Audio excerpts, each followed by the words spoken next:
Hey, what's up? Wanna talk about some Crescent Shrine? Some money per hour? It's been about 3 months since I made one of these, so yeah, let's get back to them. I wanna talk about Crescents, cause I visited this place a few months ago and 1 hour recently to check if anything changed, and it didn't.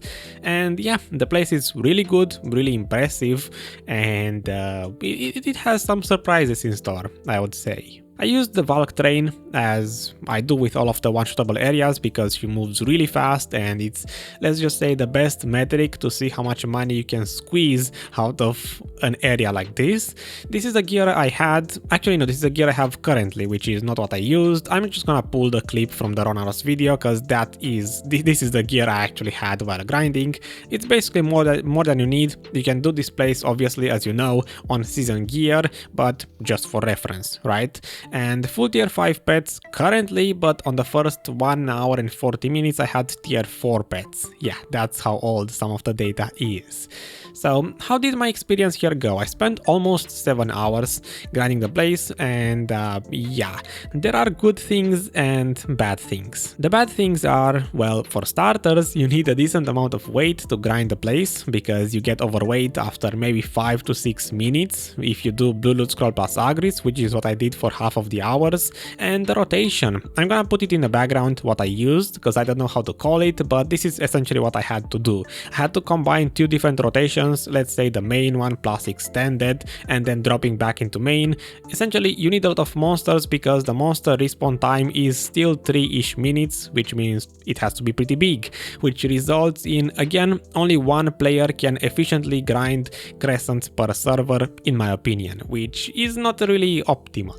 And then we have the good things. It's currently not that contested. It's really Agris efficient. You will see the chart a bit later. The monsters drop 2 trash each, just like centaurs, which means you can use any type of loot scroll you want because blue loot scroll is 50% scaling, which is pretty nice.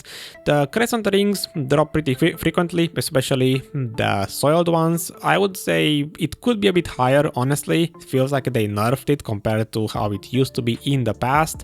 But yeah, Afuarus, maybe 3 of them per hour, a decent amount, never really counted them, but essentially uncontested and decent enough loot and good trash and good price on the trash. And that pretty much sums up my experience with it. If anything, this place has been very nice to me, with a duo Crescent ring drop and one of those special blackstone thingies that I use as trophies on my alt character.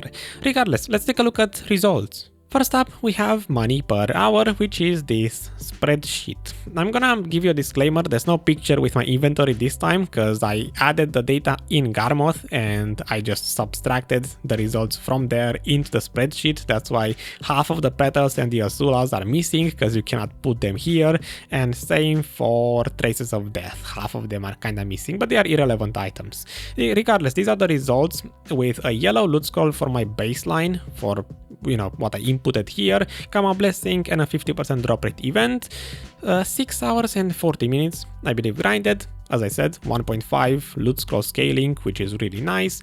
26,000 trash on yellow loot scroll, which will be about 40,000 on blue plus Agris, which is really what you want to actually use if you decide to come here. On Garmoth, you will see 1 hour and 40 minutes, these first 2 were done with tier 4 pets, so a bit slower. That's why I simulated from here 41,000 trash per hour on blue plus Agris, which is what you should be able to achieve with tier 5 pets. Other than that, really not much to say. Untaxed items up here, taxed items down here. Let's just say 50% distribution of what you make from items you sell to the marketplace and the trash itself. The trash is, as I said, really good. You're gonna expect around 550 million silver on yellow or close to 700 on blue plus Agris if you choose to burn the points here, which is around 25-ish thousand Agris per hour. This is honestly the speed, the money per hour I believe to be true these days with faster speed. And what else can I point out? Oh right, the duo Crescent ring. Let me delete it because maybe most of you won't get that lucky to drop one, in which case you expect let's say 650 million silver on Blue Plus Agris, which is not bad. It's honestly really good, and it's actually better than my latest visit to Sikraya, which I need to make a video on. But I find it funny how Crescent, if you use Agris, is actually better money per hour than Sikraya. For Agris Efficiency, as I said earlier, really recommendable, basically the 6th most efficient area in the game, which I tested on Corsair, this entire chart, as you know, from the big project. It is a bit slower at around 18 to 19,000 Agris used per hour, and obviously more efficient, around 90% of the trash was looted. On Valk, this number is a little bit worse, because you use 25-ish thousand points per hour. It should drop to, I don't know, maybe around here, around 2 rows, still really efficient, if you can burn Agris here.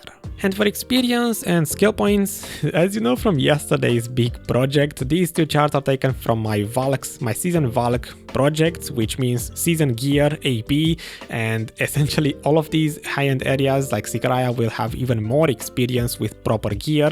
Yeah, experience-wise, Crescent not great, not recommendable. Don't use experience scrolls here, you're just wasting them in my opinion. Skill points, really good. It's not as good as something like Polyforest, Kadris, Bashims, these, but it's good enough if you wanna grind here specifically for skill points. And lastly, the loot scroll efficiency. Remember this calculator that I used to put in every money per hour video? Right, inputting today's numbers here, yellow loot scroll base converted into blue, because that's how it works, 50% efficiency for the blue loot scroll, and the result is 143, so 43%. Essentially, if you account for the rare items and the trash, it's not really worth it to use a yellow loot scroll, because you only get half of the second loot scroll as value. I would only grind here on blue loot scroll alone, because you get 4 trash per monster, or blue plus Agris. I would stay away from yellow. Let's take a look at Garmoth to see some actual real grinding results, as in how I inputted them, how I actually grinded the place, not everything equalized to a yellow loot scroll. For my first 2 hours, as I said,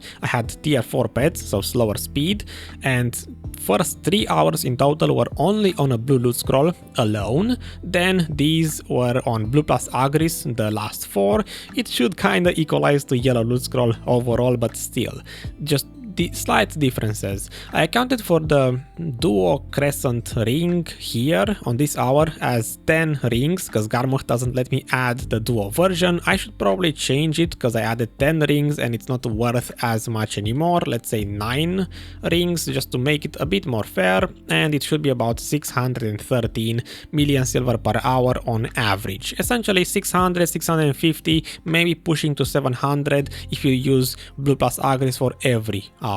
It was impressive to me. I found it interesting that this area that seems to be not that contested, unlike Centaurs, is almost as good as that. Maybe it could be on par with Orc Camp, which is really something, right, for the AP required. Regardless, my conclusion is good spot, very recommendable, good Agris, good-ish skill points, I mean amazing skill points, experience, and overall good for seasons, really good for seasons. Yeah, that's kinda it. What did you think about the place? Is this your sleeper area and did I just break it by telling everyone about it? Let me know in the comments. And yeah, I will see you next time with a different project. Until then, you know, there's an event ongoing, the Support Your Content Creator. Yep, I'm gonna keep pointing that out every single video until it's over on November 2nd. Yeah, use my code Duodecil. Not anyone else's. I am the best content creator ever, obviously, right? I am your favorite. I have to be your favorite. Just don't feel influenced. I don't wanna make it sound like that. But if you're gonna buy anything through the video website, just use my code, right? Yeah. Have a good day. See you next time. Bye-bye.